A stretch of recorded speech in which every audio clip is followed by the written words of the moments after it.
किया। मेरे प्यारे स्टूडेंट्स,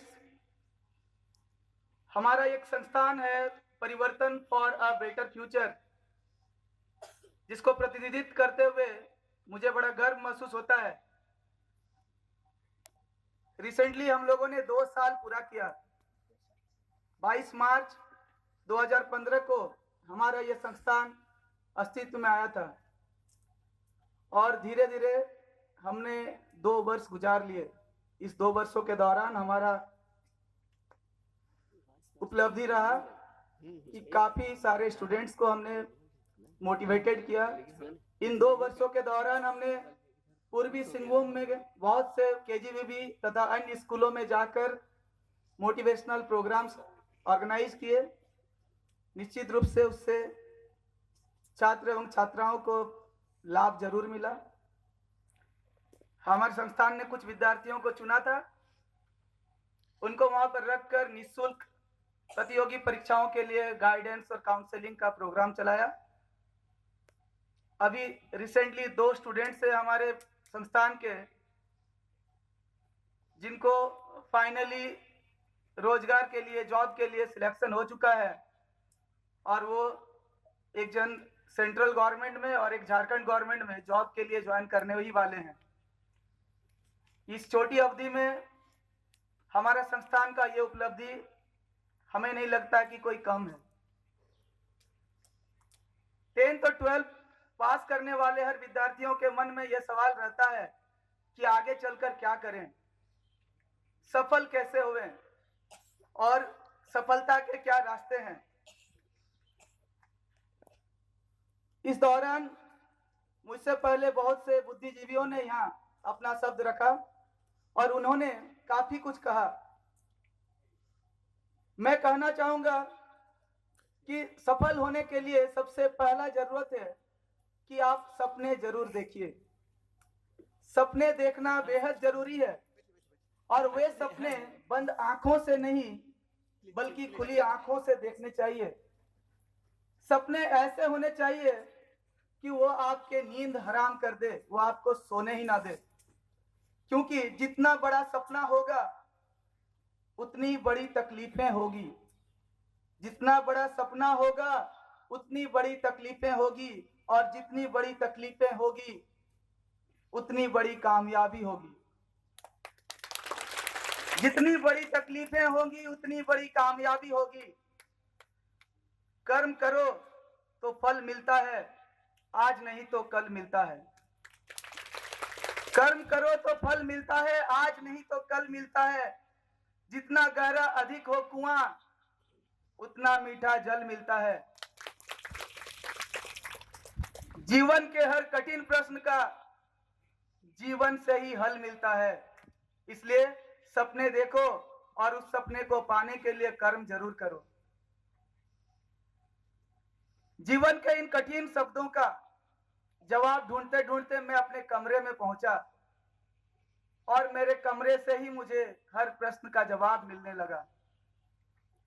सबसे पहले मैंने छत की ओर देखा तो मेरे छत ने कहा कि ऊंची सोच रखो।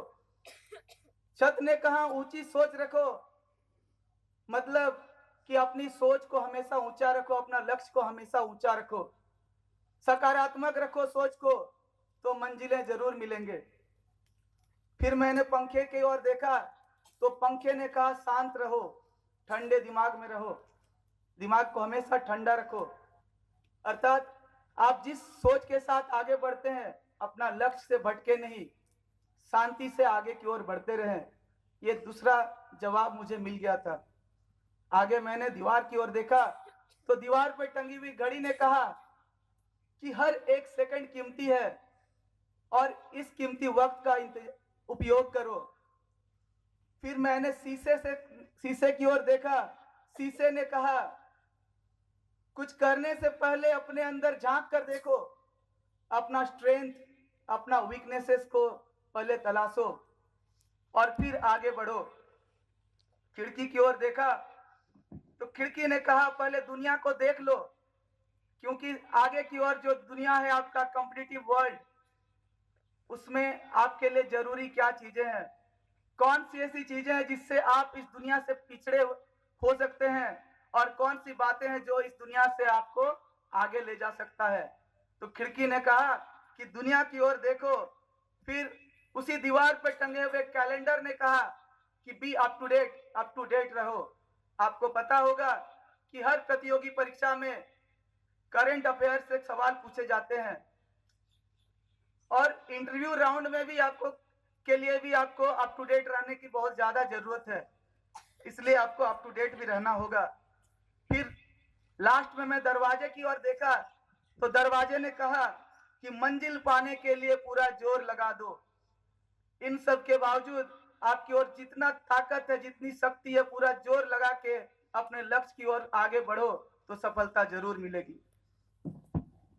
यही नहीं, इससे आगे जब मैंने अपनी ओर झांका तो मेरे शरीर का हर अंग अंग मुझे जवाब देता रहा कि किस तरह से हम आगे बढ़ते रहे। कभी कभी ऐसा होता है कि कार्य करते समय हम थक जाते हैं, तो मेरे मन ने, मेरे हार्ट ने, मेरे हृदय ने मुझे ये बात बताया कि अगर आपके शरीर का एक छोटा सा हिस्सा होते हुए मैं दिन रात हर मौसम में सुबह शाम आपके लिए मेहनत कर सकता हूं, तो आप इस पूरे शरीर का मालिक होते हुए क्या नहीं कर सकते हैं, कैसे आप रुक सकते हैं। तो मेरे मन ने, मेरे हार्ट ने ये मुझे जवाब दिया कि दिन रात अथक परिश्रम करो तो सफलता जरूर मिलेगी। दोनों पैर हमसे कहते हैं कि अगर सुबह शाम जब भी आप बोलो, जहां बोलो मैं चलने के लिए तैयार हूं, आपके पूरा शरीर का बोझ उठाने के लिए तैयार हूं, तो आप इस शरीर का मालिक होते हुए कैसे रुक सकते हो। दोनों हाथों ने भी करीब ऐसा ही जवाब दिया कि आप जब चाहे, जो चाहे लिखने के लिए, जो कुछ करने के लिए कहें, मैं जब करने को तैयार हूं, तो आप कैसे रुक सकते हो। चलते रहो, बढ़ते रहो, आपको कामयाबी जरूर मिलेगी। फिर भी इस यात्रा में कभी कभी डर लगता है दोस्तों, तो मैं कहना चाहूंगा, क्यों डरे कि जिंदगी में क्या होगा। क्यों डरे कि जिंदगी में क्या होगा, हर वक्त क्यों सोचें कि बुरा होगा। क्यों डरे कि जिंदगी में क्या होगा, हर वक्त क्यों सोचें कि बुरा होगा। बढ़ते रहें मंजिलों की ओर हम, कुछ ना भी मिला तो क्या, तजुर्बा तो नया होगा। कुछ ना भी मिला तो क्या, तजुर्बा तो नया होगा। और इस तरह से अगर हम आगे बढ़ते रहे और अपने तजुर्बे का सही इस्तेमाल करते रहे, तो एक ना एक दिन हमें कामयाबी जरूर मिलेगी। आगे मैं बात करना चाहूंगा किस्मत के बारे में। यहाँ बहुत सी बातें कही गई है, और मैं देखता हूँ कि ग्रामीण इलाकों के जो बच्चे हैं, ये किस्मत से लेकर बातों से बहुत ज्यादा ग्रसित रहते हैं कि मेरी किस्मत खराब है, मैं क्या कर सकता हूँ। मुझे लगता है कि यहाँ पर मौजूद शायद ही कोई होंगे जो रामायण से अपरिचित होंगे। ऐसा कोई है क्या? अगर रामायण के बारे में किसी ने नहीं सुना है तो प्लीज अपना हाथ ऊपर करेंगे। चलिए, खुशी की बात है कि सभी को मालूम है। किस्मत, अयोध्या में जन्मे श्री रामचंद्र का किस्मत में था कि वो राजा बनते, लेकिन वो जैसे ही राजा बने उनको वनवास सहना पड़ा। वो वनवास को गए, अगर वनवास नहीं जाते तो वो राजा रामचंद्र कहलाते। वो वनवास गए, और उसके बाद की जो कहानी है वो आप सबको पता है। वनवास से वापस आने के बाद भी लोग कहने लगे कि ये भगवान श्री रामचंद्र है। अगर वो अपने उस वक्त सोचते कि ये मेरे बदकिस्मती है कि मुझे वनवास जाना पड़ रहा है राजा होते हुए भी, उस वक्त जरूर बहुत लोगों को लगता होगा कि कैसा बदकिस्मत राजा है जो वनवास जा रहा है। लेकिन ये बदकिस्मती का आगे का रूप किसी को शायद पता नहीं होगा उस वक्त, कि यही जो बदकिस्मती है ये आगे चलकर उनके खुशकिस्मत भी बनने वाले हैं।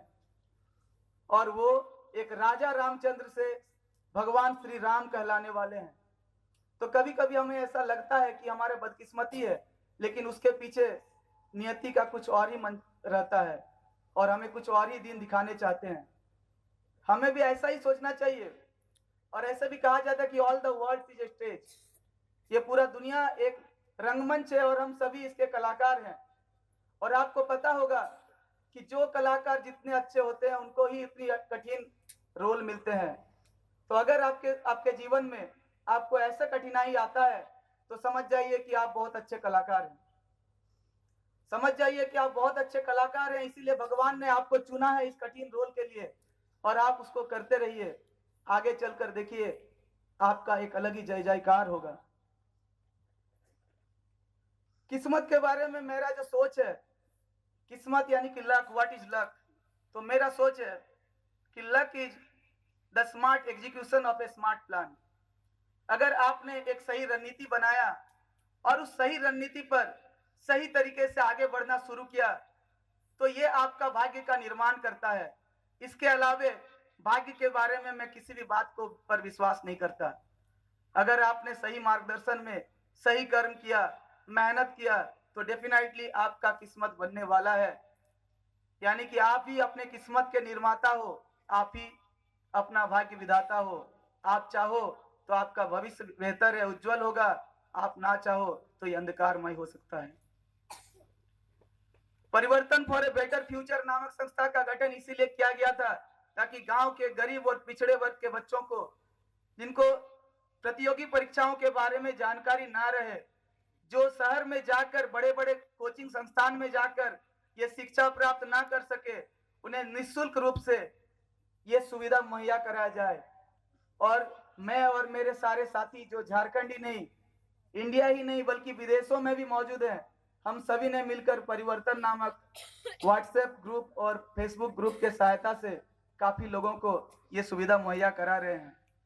जो लोग सीधे तौर पर हमसे नहीं जुड़ सकते हैं, उनको ये सुविधा मुहैया कराने के लिए हम लोगों ने सोशल साइट्स नेटवर्किंग का भी यूज किया और आगे भी करते रहेंगे।